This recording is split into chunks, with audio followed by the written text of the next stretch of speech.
All right. Hello, everyone. Welcome to the first ELS of the semester. Today, since nobody online can hear you. Oh, that's my phone. That's not. Today we have Lowell giving a talk in here. We'll have like the first 3 weeks are only local people. We'll have a person from the Utah Geological Survey, and then we'll have Sarah Lambert. But for today we have Lowell.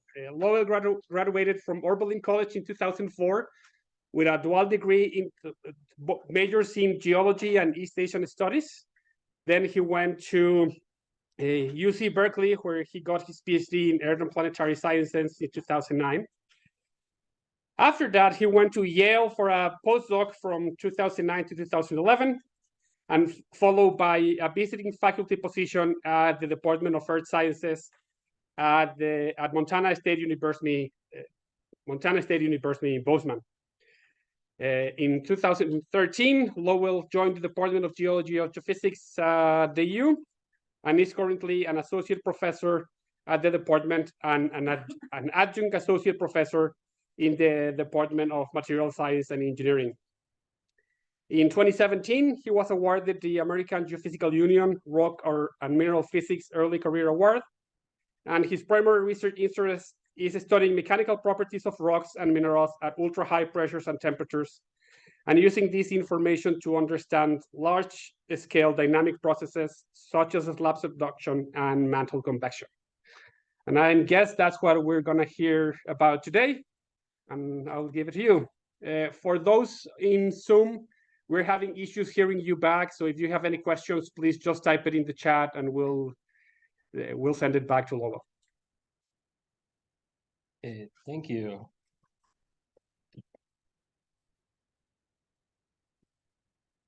Okay, so I'm going to talk about minerals at extreme conditions, primarily talking about pressure and temperature extremes. If there's some extra time, I might talk about some other extreme conditions that we're getting interested in. And primarily, I'm going to focus on what we can learn about the Earth's interior from these types of experiments. I may show you a couple of material science things just because there's some interesting material science work going on in this field as well. I want to give acknowledgments to my research group. So Estelle, my postdoc, Chantal, and Audrey, who are my grad students, and then a whole bunch of other people who are former students or collaborators. And yes, this is an actual picture of us about to do field work. But we do a lot of work with the national labs, so Lawrence Livermore, a bunch of people at Los Alamos, and then most of our work is performed at particle accelerators, doing X-ray diffraction on a synchrotron, and so we have a lot of help from beam scientists there who keep those machines running and give us assistance with our experiments. So I want to make sure to acknowledge all these people, because this is certainly not something we could do without all these other people involved. Okay. So why might you care about high pressure, high temperature deformation? So this is kind of a cartoon of the Earth showing some blue slabs subducting and some red things coming up, right? And the interior of the Earth is very hot. So at the center of the Earth, you're maybe around 5,000 Kelvin. And it is also under a lot of pressure. We have a gravitationally self-compressing planet. I've shown things in gigapascals, so top of the low mantle is about 24, and the center is about 364, so that's about 3.6, 3.7 million times atmospheric pressure. Okay, and so we want to know, right, some things might be like, we want to know the strength of these minerals, right? So what controls mantle convection? Are some layers stronger? Are some layers weaker? Mantle convection, of course, is what drives plate tectonics. Plate tectonics is the surface expression of mantle convection. And you might want to think about things like, do we have mixing of stuff from the surface with the very deep Earth? And how does that mixing occur? There's also material science applications, what happens to things during impacts, or super hard materials, and kind of performance engineering things. So I'm going to talk a little bit about strength today. And I'm also going to talk about something called texture. And here, this term I'm using not to mean microstructure. It's often used in petrography classes to refer to kind of arrangements of grains. I'm actually using it to refer to crystal preferred orientation. And what I mean by that, here's an example on the left. This is a ship that wrecked off the coast of Russia, a long time ago.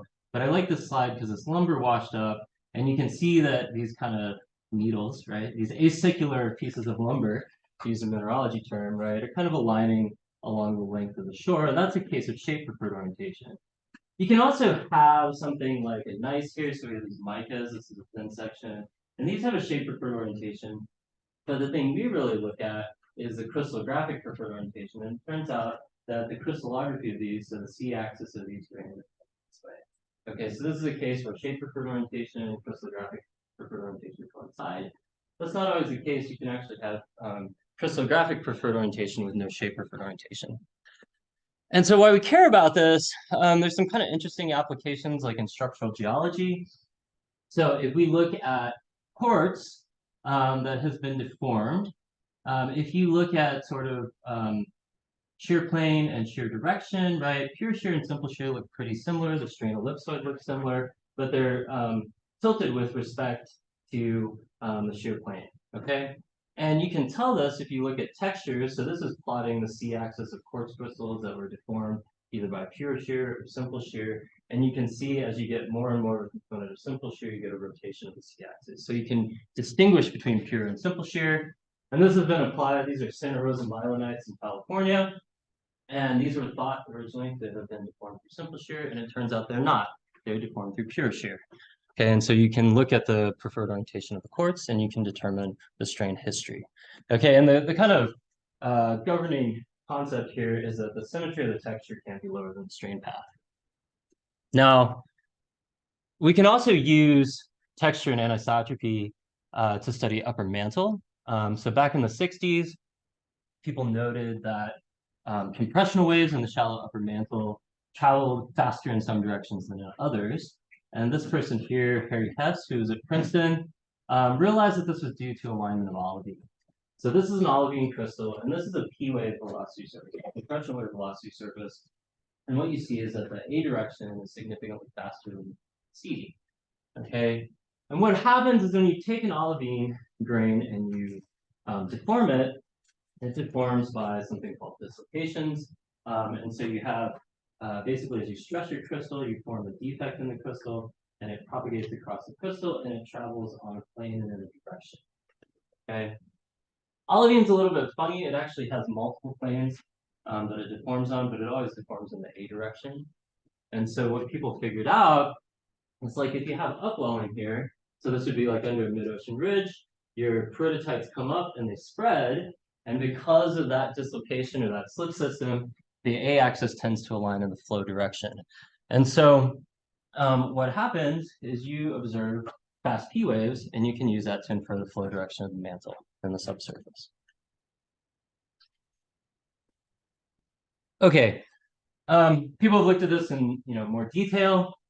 So this is there's a great publication from '98 where they looked at a whole host of natural rock samples. And they basically looked at fabric, so looking at shear plane and inferred shear direction in the rocks, and then they experimentally in the lab measured compressional and shear wave velocities. And so they indeed showed that the fast P wave direction corresponded to the inferred shear direction, so lineation in these rocks. And then they also found that the fast S wave polarization was parallel to the foliation plane. Okay, so when we take a shear wave and we pass it through an anisotropic medium, it'll split into two orthogonal rays, and one of those rays travel faster. This is the same as birefringence in optical mineralogy. And so the fast polarization is in that shear plane. So you can orient in the Earth's interior, right? You can orient the flow direction and the shear plane of mantle flow.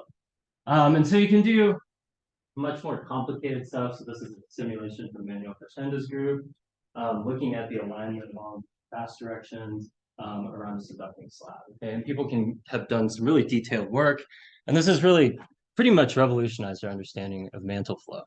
Okay. Now the key here, right, is that we know the deformation mechanisms of olivine pretty well now. We've been studying it since the late '60s, but there's anisotropy in other places in the Earth. And if we look at deeper in the Earth, we see that there's anisotropy in the transition zone. We also have anisotropy above the core mantle boundary. There's some associated with subducting slabs and upwellings and also near core. Okay, so what we have to know, if we want to know something about the anisotropy of these phases, we need to know the elastic properties so that we can calculate velocities. And it turns out we have pretty good measurements of those and pretty good computational methods to generate that knowledge. But what we don't know is we don't know the deformation mechanism very well. And part of this is just the challenge of generating the pressures and temperatures. But another part of this is that some of these phases are unquenchable. So if you take your sort of upper mantle rock, you can press it into the Earth's interior. You first have transitions to things like Wadsleyite and ringwoodite in the transition zone, and eventually a dissociation to bridgemanite, ferropericlase, and then you have some calcium silicate perovskite. So you got something like maybe 70-75% bridgemanite, 20% ferropericlase, and about 5% calcium silicate in the mantle. Then as you get down to the core mantle boundary, just above the core mantle boundary, this phase, bridgemanite, transforms into something called post-perovskite. And post-perovskite is unquenchable to ambient conditions. So if you generate it in a high pressure, high temperature device, you take your pressure off, it becomes a glass. Okay, so we can't look at that, take it out, and put it in like an electron microscope and look at deformation microstructures. We actually have to study the deformation in situ, okay, while it's under high pressure and temperature. So I'll come back to how we do that. Okay, so I'm going to talk a little bit about D-double prime anisotropy because it was an area that got a lot of attention, still gets a lot of attention. This is a bit of an older figure, but I kind of like it because it's kind of simple. So if we look at seismic velocities above the core mantle boundary, we see kind of two regions. So there's this big kind of circular blue region, and this is fast velocities in general. And the general interpretation is that these are cooler. This is the area in the Circum-Pacific, and so the interpretation is that this is kind of the slab graveyard. So slabs are subducted and they come down and they sit on top of the core mantle boundary. And because they're cooler than the surrounding mantle, they look fast.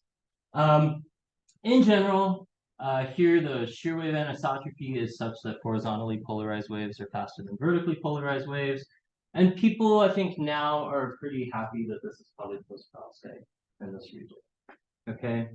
In other regions, so under Africa and in the Pacific, there's this slow stuff. And for a while, everyone said, oh, this is hot stuff that's upwelling. These are big mantle plumes.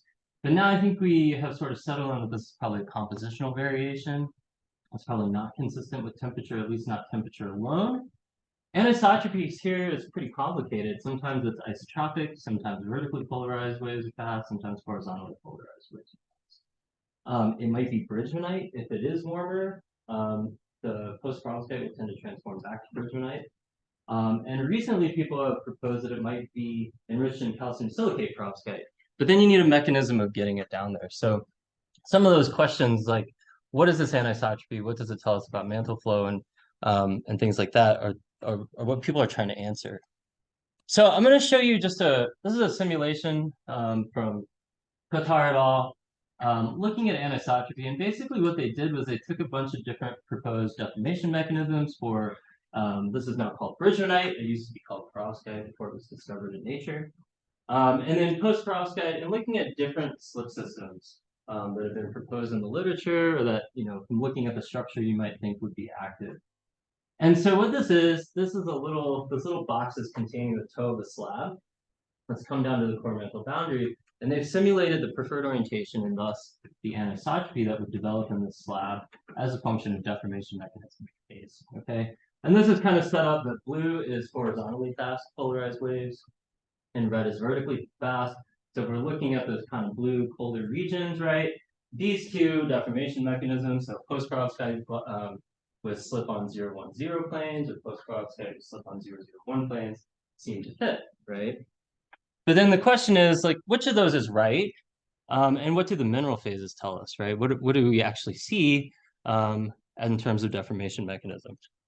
Okay, so that kind of is the background to why we're interested in this and trying to understand these deformation mechanisms. So how do we actually go about doing this? Because I've just explained to you how hard it is to generate these pressures and to study these things in situ. So what we do is we have some kind of high pressure, high temperature deformation device, and I'll show you some pictures of these. And what we do is we go to something called a synchrotron, which is a particle accelerator. You inject either electrons or positrons, sometimes both, into these giant storage rings at near speed of light. And as they're pulled around in a bend, they give off electromagnetic radiation, and you take the X-rays. You work somewhere right here. Okay, this is about 1 kilometer in diameter. This is one in Chicago. And we either go to, there's one in Berkeley we use, there's one in Chicago, and then there's one in Hamburg, Germany that we use. So we use these to have very high intense X-rays, and that lets us probe our sample while they're under pressure, temperature, and deforming in real time. Okay, so one device we can use is something called the deformation dia. It's called the dia press because it used to be used to make diamond. And what it is, it has 6 anvils that are hydraulically controlled. That's a small one that we use. It's 250 tons. There are 2,000-ton presses in the world. And what you do is you can compress everything at once, and then there's these top and bottom anvils that you can cycle in and out. So you can compress things hydrostatically, meaning evenly from all directions, and then you can deform things to shorten them or lengthen them. And you can take radiography at the same time. So here's an X-ray radiograph of a sample. This is the top or the bottom and the top. And then as we've deformed it, you can see it's shortened by 30%. So we can image it, and we can also collect X-ray diffraction.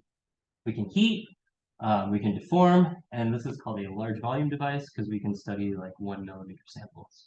Okay.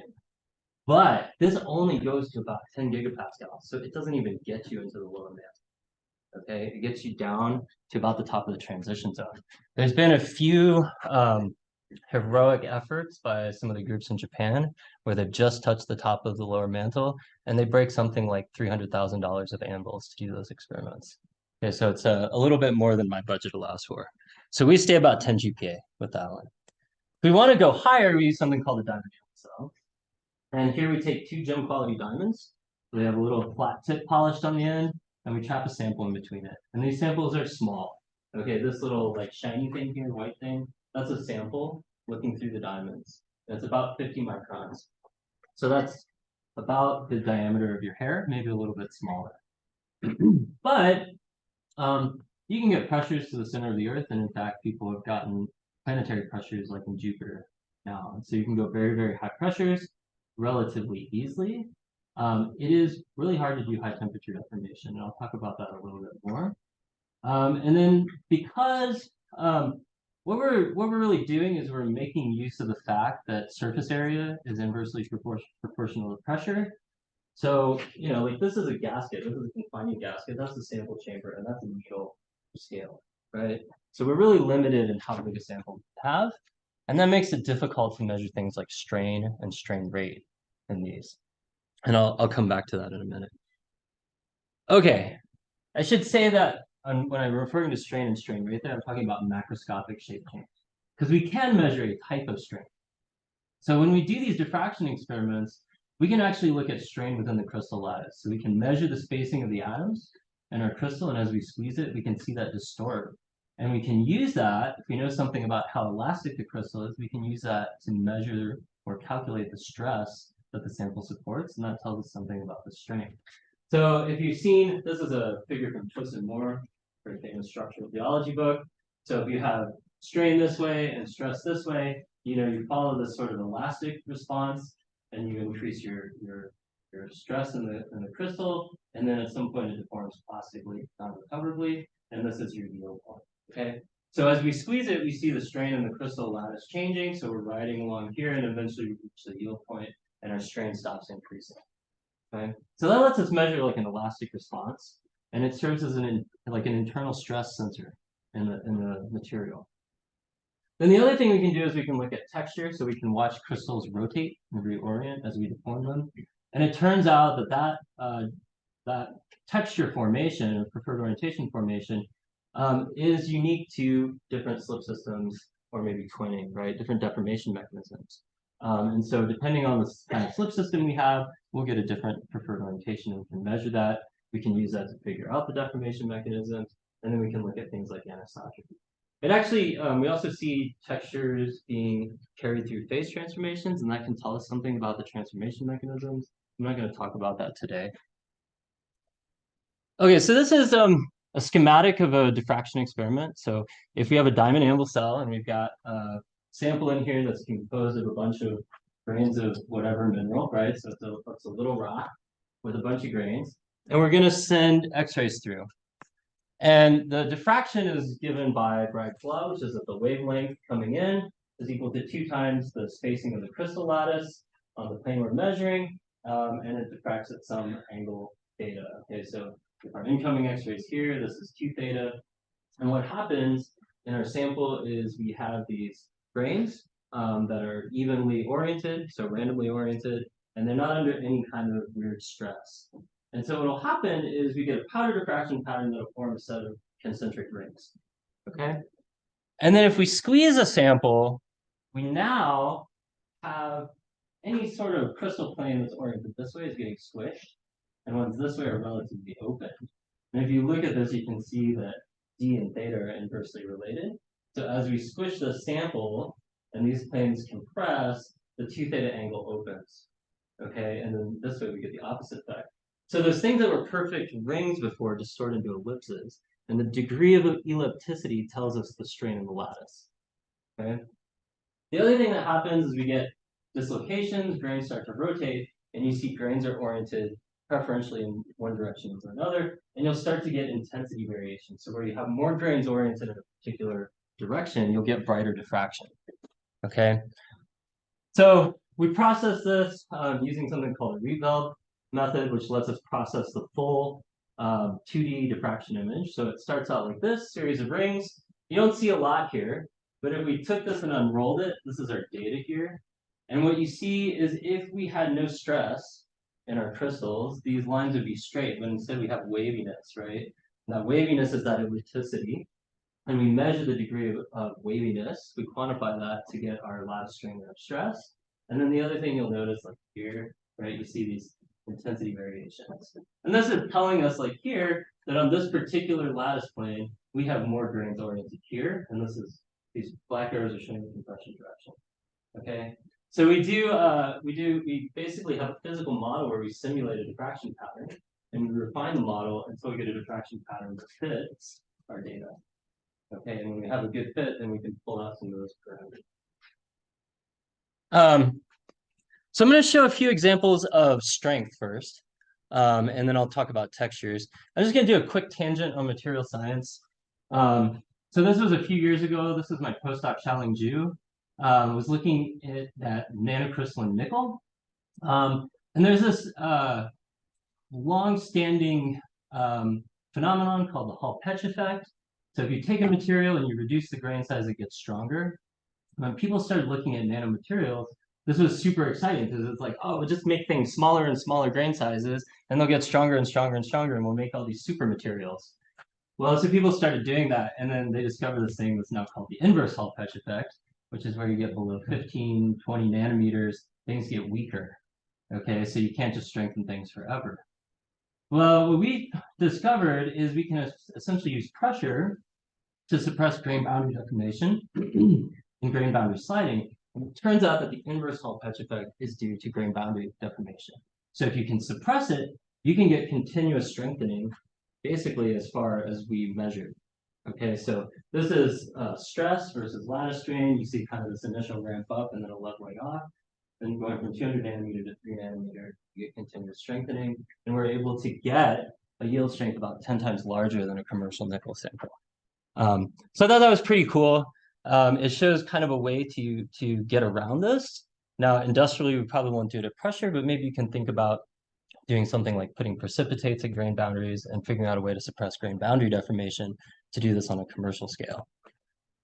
Okay, let's look at something else that's earth science related, since this is an earth science crowd. So this is from a book chapter I wrote a couple years ago. And these solid circles are the Bridgenite phase, which is the main component of the lower mantle. And this open circles here are post-perovskite. So this is what the formant boundary. This is the flow stress at pressure, and this is pressure, right? So there's a couple things. You can maybe ignore this one. This is a recrystallization experiment, so it's not really measuring deformation property. This red one here is a high temperature experiment with very large error bars. And then this blue one is one where bridgemanite was deformed at low pressure. So it was synthesized, recovered, deformed outside of the stability field. And then these green ones are a deformation experiment at high pressure. And really the point I wanted to make here, there's a huge gap here. So we probably have to start doing some experiments in here. But what's really interesting is bridgemanite, like at 50 GPa, is already stronger than post-perovskite is, right? So what this is telling us is it's very likely that post-perovskite is a weak phase. And so as we transform slabs or sitting at the core mantle boundary, right, we have a weaker layer in the earth, and we're probably going to strain localize in there. So it's kind of like an upside down asthenosphere, right? So that's probably why there's really interesting dynamic behavior down there, really interesting seismic anomalies, right? And there are other people who have looked at some low pressure analogs. So what that is you take something like calcium iridate, and it has a totally different chemical composition, but it takes the same crystal structure, and it turns out it's stable at room pressure. So people study this like using a multi-angle press. And people have found that the bridgemanite analog is about 5 to 10 times stronger than the post-perovskite analog. So the analog experiments seem to be similar to what we see in the silicates, right? So I think there's some good evidence that that's probably a mechanically weak layer in the earth. This is now a bit older paper. This was 2015. So my good friend and I, so Håkon Markart, who's a good friend of mine, he's at Oxford. We did some experiments on ferropericlase. So this is the second most abundant phase in the lower mantle. This is a little bit busy, but the data from this paper is the blue and the red dots here. And what we found is there's sort of an initial yielding and strength. And then as you hit 20 GPa, so about the top of the lower mantle, there's a really rapid strengthening in ferropericlase. And then it levels off again. We call this a rheology transition zone. And so what's interesting about this is if you think about a slab coming down into the lower mantle and it's encountering an increased resistance to subduction, right? And we did some back of the envelope calculations to try and include effects of diffusion on this. And basically what we figured out is this should cause something like a 2 order of magnitude increase in viscosity, which peaks somewhere around 1,500 kilometers. And so if you have increased resistance, you might expect that your slabs would buckle and sort of stagnate in the mid-mantle, okay? And so that's what we proposed as a mechanism, was a strengthening in this phase. And in fact, people see this. So this is an old paper by Lee et al. So if we look up here, this is a section across Central America. That blue thing coming down is the slab. This is the core mantle boundary. This is kind of halfway down the mantle, right? And you see the slab getting thick here and kind of being stuck. Okay. And then a few months after we published that paper, Rudolph et al., Max is actually my roommate in grad school, published a geophysical inversion for viscosity as a function of depth through the mantle. And these are all the different models they tried that would fit the data. And what's kind of consistent between them all is they get about a 2 order of magnitude increase in viscosity in the top half of the room. So it's consistent with our result. And there have been some geodynamic models of subduction that show that that hump would indeed cause slab stagnation. Okay, I'll give you one more strength study. This is from last year. This is on calcium silicate perovskite, which since we wrote this paper has now been named Dave Malite. So minerals have to be found in nature to get a name, and this was found as a diamond inclusion preserved from the lower mantle. So this phase is unquenchable to ambient condition, but if you have it in a diamond, the diamond provides enough combining stress that you can see it in there, and thus you can name it. So it got named after Dave Malite, who's the high pressure pioneer. Okay, so in any case, this is room temperature strength data. This is the Lowell Miyagi paper on ferropericlase. This is an older paper on bridgemanite. So again, this is the most dominant phase, second most abundant, and this is a relatively minor fraction in mantle. And this is an old paper I did when I was a grad student, and it looks like calcium silicate is super strong. Okay, but the caveat here is at room temperature, calcium silicate perovskite has a very slight tetragonal distortion, whereas at high temperature, it's cubic. Okay, and if you go and you want to study things at high temperature, we have to do this somewhat complicated thing. So probably 10 years ago, we really started working on this, and we built this device, and what it is a resistive heated diamond amble cell. So there's a diamond amble cell in here, And this is a graphite heater that's wrapped around the diamonds, and you pump a very large current through here. And because it's a resistor, it gets way hot. Okay, so it's like your toaster oven has these coils, you run current across it, and it gets hot, and it puts your toast. This is a little bit hotter. It's also in a vacuum vessel because it turns out if you make your diamonds that hot, they oxidize and turn into CO2, which gets really expensive really fast and really very scientific results. Okay, so we built that. That's in Hamburg at Petra, the synchrotron Petra 3. And so these are some high temperature results. So this Cooper et al., this was done in that device. That was from a former student of mine. Gerard, this is actually one of these heroic multi-angle experiments. And then Imor, this was a collaborated. This is ferropericlase. And it turns out when you have cubic calcium silicate, it's very weak. And so it's actually the weakest phase of the lower mantle. This is a little bit like steel, right? Iron is cubic, and if you alloy it with carbon, it becomes tetragonal, and it gets really strong, right? So this is a kind of an analogous effect to that. Why this is interesting, even though this is a relatively minor phase in the lower mantle, is that this is about 30% by volume in slabs. Okay, and this phase forms about 520 kilometers. So you can imagine if you have mid-ocean ridge basalt that's rich in calcium silicate, at about 520 kilometers transforming to a significant fraction of calcium silicate, which is very weak, that you can induce things like slab buckling. You can maybe delaminate your mid-ocean ridge basalt from your lithospheric mantle, and that gives you a mechanism to have your calcium silicate fall away, because it turns out mid-ocean ridge basalt is denser, and that's a way you can pile up and make these large shear velocity provinces that are weak in calcium silicate. Okay. Okay, so I'm going to stop talking about strength now, and we're going to look at textures and some anisotropy measurements. Okay, so what I'm going to do is I'm going to show you textures in something called an inverse pole figure. And this is just a probability diagram of finding a plane normal in our compression direction, so big compression extent. So this is an inverse pole figure for post-perovskite. And what this is showing us is that 001 planes, so these are planes that are perpendicular to the C direction, are at high angles to compression. Okay, and the way we do that is you can look at our diffraction. Here's a 002 plane. We're getting diffraction from that. It's bright in the compression direction, so we have more grains oriented that way. And we can plot a hot color to tell us that there's more orientation. If you look at 020, there's a minimum. So you plot a cool color, and you do this for all your diffraction peaks that you measure, and you know something about the crystallography, and you can reconstruct the orientation of the grains in your sample. Okay, it has a symmetry of the mineral. This one's orthorhombic, so we only have a quarter of this whole pole figure. Cubic ones look like this because they're higher symmetry, with smaller segment. I'll show you some cubic ones. They're given in something called a multiple of random distribution. So one is random, and if it's like 2, that means there's 2 times as many orientations as you would expect for random distribution. Okay. Now, that's what we get from our experiments, but that's not actually what we're interested in, right? I told you what we want is the deformation mechanisms. And the way we do that is through plasticity modeling. So essentially what we do is we use something called the self-consistent method, and we forward model our texture evolution, or maybe we can also model this lattice strain evolution. Turns out the lattice strains relax differently in different directions depending on what deformation mechanisms are active. So we basically simulate these, and we treat them as an inclusion in a homogeneous matrix. Okay, and so what happens is we deform the matrix, we deform the grain deforms by dislocations or by twinning, and then the grain has to rotate to fit back into the matrix. You know, in a real rock, it's the neighboring grains causing this rotation. It turns out that this works really well, and it's computationally really effective. And we've kind of done it 2 ways in the past.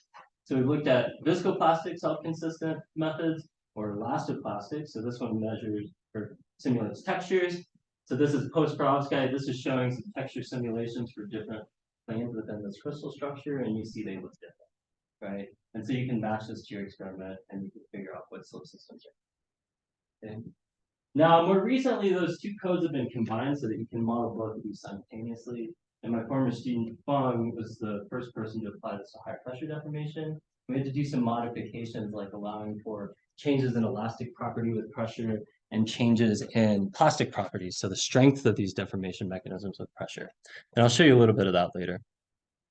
I'm going to quickly, I don't want to talk too much about post-perovskite because it's kind of an old story, but it is important for the Earth's interior. There's lots of different post-perovskites. The one we really care about, right, is magnesium silicate, because that's the one that's in the mantle. But people study all kinds of analogs, and the idea there is to look asystematically at these, and also to find ones that transform at lower pressure, so they're just a little bit easier to work with. Because you have to get to about 1.3 million times atmospheric pressure to make silicate post-perovskite. And that's actually pretty challenging. So there's been a ton of work done on this. Really, when it comes down to it, there's two texture types that people observe. One is observed in calcium iridate, this low pressure analog, and it makes a maximum up here, which is in the 0, 1, 0 direction. And then also, and then in silicate, you get something different, where it's in the 0, 0, 1. If we look at these simulations, this one looks like that. So it's deforming on this plane, cutting through the structure like that. This one looks like that, and it's cutting through here. Okay. So there's been a few high temperature experiments on NGSIO3 and manganese germanate, and they both look like this. Okay. So for me, I'm pretty confident that the 001 subsystem is the right one in silicate post-perovskite, and it works for the anisotropy. There are a few holdouts who really like this one still. I don't know why, but they do. Okay, so that's post-perovskite. This was really exciting, like in 2010, so I'm not going to talk about it anymore because it's been a long time now. What I do want to talk about, though, is some ways where we can combine those different techniques and look at a really large range of pressures and temperatures and try and systematically understand what deformation mechanisms do in pressure temperature space. So this is that paper where my student applied this elastoviscoplastic method to our data. And what we have here is a D-diet experiment. So this is at multi-amble. It was at relatively low pressure. And what you see, these dots are experimental data. So this is the waviness of those lines as a function of strain on 3 different planes that we measure with diffraction. Okay. This is the texture evolution. So starting at 1% strain, 4% compression, and then up to 37% compression. This line is our simulation. Okay, so the lines fit pretty well. Okay, and then this is the texture simulation. And we sort of underestimate the strength, but in general, it's pretty close. We reproduce this thing and we reproduce this thing pretty well. Okay, so what you can do once you have that simulation to where you think it's reproducing your experiment well, is you can look at activities of slip systems. So these are the deformation mechanisms with a function of strain. Okay, and what we see is we have about 70% slip on this 110 plane. So this is like if it's a cubic structure, that's like one that cuts the diagonal of the cube. And then we have a little bit on 100, which would be like the faces of the cube. Okay, and those two slip systems are really all it's activating. You can then do other D-die experiments. So the top is these are high temperature here, intermediate temperature, and then a low temperature, lower temperature, 873K. The top is a low pressure and a high pressure. Okay, and these are just experimental textures, and we went through and did the modeling of them. But the thing that's interesting, if you go to 1273K, you don't really see much texture. And it turns out that what we're doing here is we're deforming primarily through diffusion instead of through dislocation. So this is something called diffusion creep. And then if we go to an intermediate temperature, we see something called dislocation creep, which is dislocation glide plus some diffusion. And we see this kind of texture here at 2.5 GPa, but if we go up 8 GPa, right, so 6 GPa increase, we see the texture changes with pressure. Okay, if you go over here, this is lower temperature. These are about the same pressure. We see basically something consistent with each other. Okay, we get kind of a smeared out texture. And you can go through and you can do slip models, get slip system activities. This is really busy, but the point of it is, if we look at 2 that are similar pressure, but 200 degrees different, we see that the activity of that slip system increases by about 5% with the 200 Kelvin. Okay. If we look at 2 that are the same temperature, but 6 GPa different, we see that the activity of this 110 slip system increases by about 15%. Okay, so what that means is a pressure increase of 2 GPa basically counteracts the effect of 200 Kelvin increase. Okay, so that tells you something about the relationship between pressure and temperature in the deformation mechanisms, right? Which you want to know since these experiments are really far away in condition from the lower mantle. We can also do ones, right, in this resistive heated diamond anvil cell. And what you see here, so this is room temperature, and then we're increasing, so we're compressing across isotherms, and you can see as you go to higher temperature that your texture changes. Okay, and you can model the high temperature versus the room temperature. So this is the room temperature data in blue, this is the high temperature data, and you can look at the activity. And what's really interesting here is when you get to a high enough pressure, the slope of this transition in these deformation mechanisms switches. So at lower pressures, it's positive, and at higher pressures, it's negative. And you can put together a deformation mechanism map like this. So this is from a paper by my postdoc itself. And so what we have here, all these points are data that we've collected. Okay. And the color coded, this is that what I would call the low temperature slip system. This blue region is that kind of mixed or intermediate, and then the red is diffusion. Okay, and I think that this is probably the deformation mechanism map with the largest range of pressure and temperature in existence.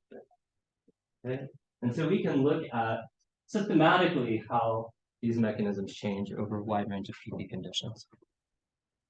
Okay, let's see how much time we have.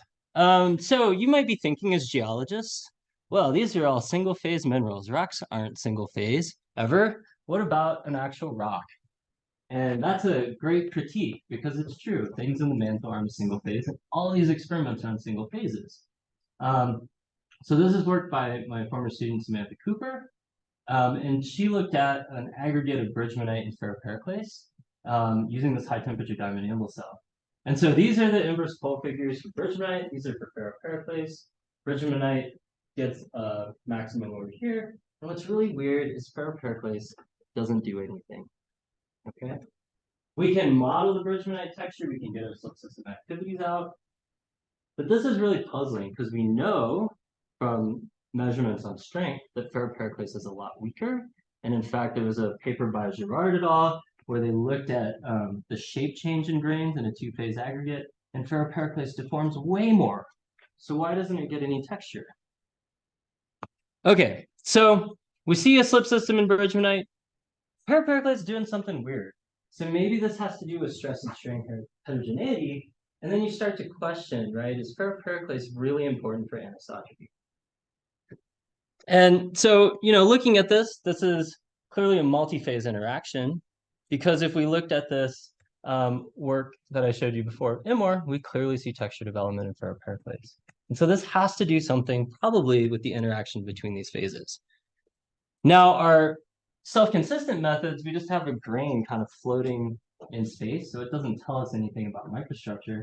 So what we did is we went and worked with some collaborators at Lawrence Livermore to do a finite element calculation to try and understand how this works. And I have to show you this hilarious slide because I need to give you this number so you know that this is declassified, because we don't want bridgemanite and ferropericlase deformation to fall into the hands of the enemy. And to also let you know that this is not the view of the government or Lawrence Livermore. This is just me spouting gibberish, right? So the government does not endorse what I'm saying. But I'm apparently supposed to show this at every presentation. So what we can do is we can look at different microstructures. And Yamazaki's group in Japan has done tons of work on characterizing microstructure development in bridgemanite and ferropericlase, trying to understand grain growth rates. And so if you heat something relatively hot for a long time, you get what we would call kind of an equilibrium microstructure. There's a few ferropericlase grain-to-grain contacts. There's a few that are inclusions, but by and large, it's what we would call equilibrium. This one, unfortunately, they reverse the color scale, so now darkest ferropericlase and white is bridgemanite. If you do it really fast, you get this thing that's called like a myrmekite. And so you have these little lamella of periclase inside your bridgemanite. Okay? And so the question is, what do these different things do when you deform them? And so we use this package NEPR to make microstructures of different ways that we can try to understand these interactions. Okay, so we've got what we call the random or this equilibrium microstructure. So this is a case of 75 bridgemanite, 25% NGO. And we can also do ones where we, for example, make sure that every periclase grain is completely surrounded by bridgemanite. And so in this case, this is an 80-20 to make sure we don't have any grain-to-grain contacts between the ferropericlase. And then we can do a numerical simulation.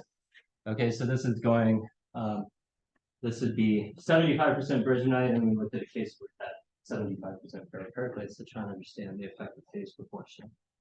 And what this color scale is showing is increased strain. Blue is bridgemanite. This kind of reddish purple is ferropericlase. So as it goes to black, that's more strain. And what you'll notice is there's a lot of strain heterogeneity within the individual grains of ferropericlase.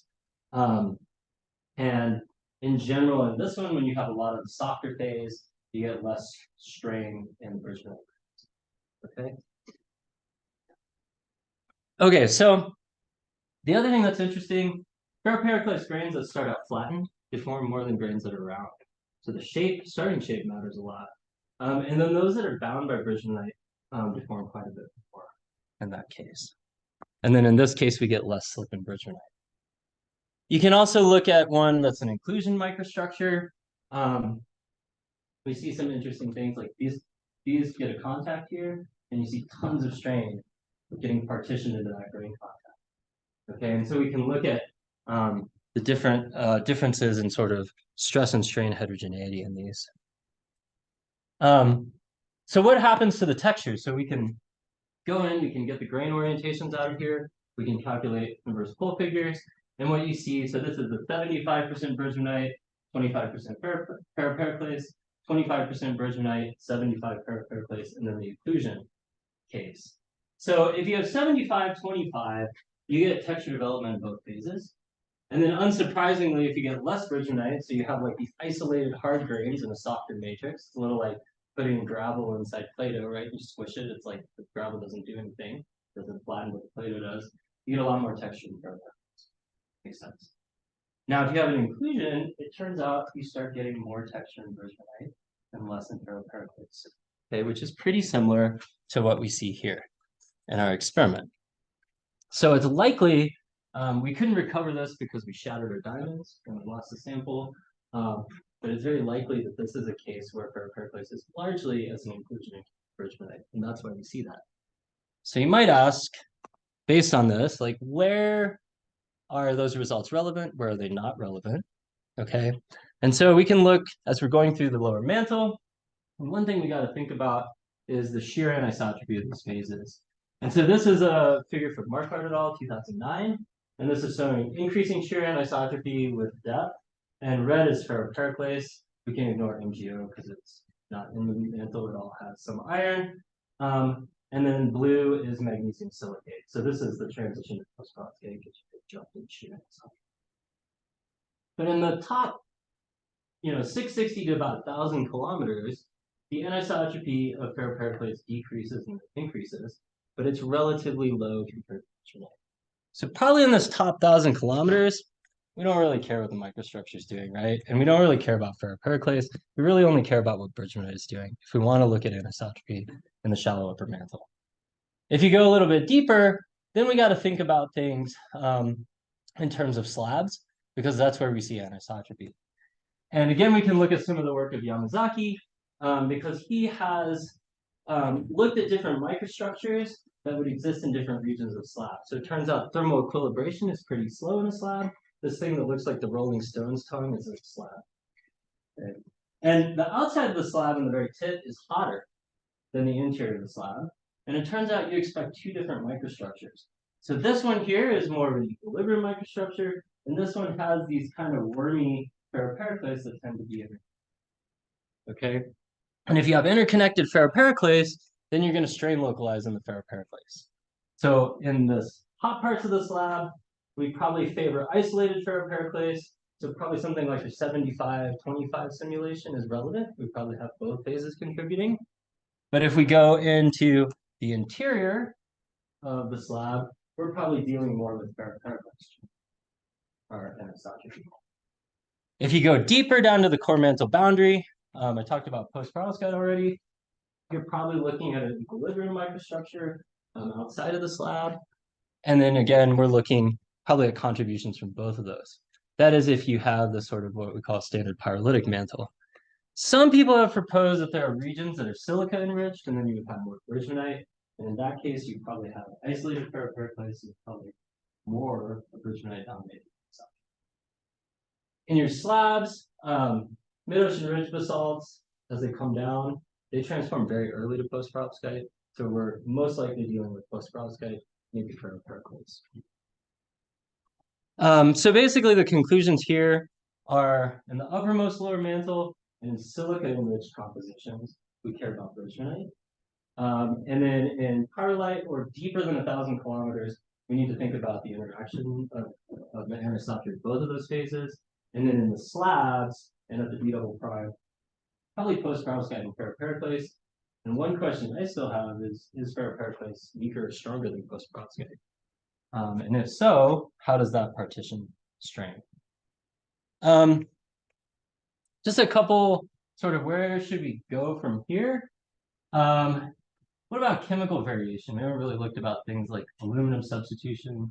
Turns out there's some good evidence that post-perovskite might hold a lot of water. So what would a hydrous post-perovskite do? And then what about things like post-perovskite parapericles, post-perovskite bridgemanite? What happens when you put calcium perovskite in there? And then what happens when you have phase transformation? In terms of modeling, both for sort of reproducing experimental results, but also in terms of this 3D anisotropy modeling, what happens when we have phase transformations? What about upwelling? Everybody's looked at slabs, but nobody's really looked systematically at these. Something's got to come up, right? If you put stuff down, something's got to come up. What does that look like? And then one thing we tried was to try and fit anisotropy in terms of basic deformation geometry. Instead of modeling a big system like a slab subduction, could we just identify regions that are dominated by pure shear, simple shear, or extension? So I had a paper with Rheology, who is at Yale. She's at Los Alamos now, and her advisor, Maureen Long. So what I did was I simulated anisotropy development for some basic deformation geometries, and then they did a Monte Carlo search to find what best fit seismic observations.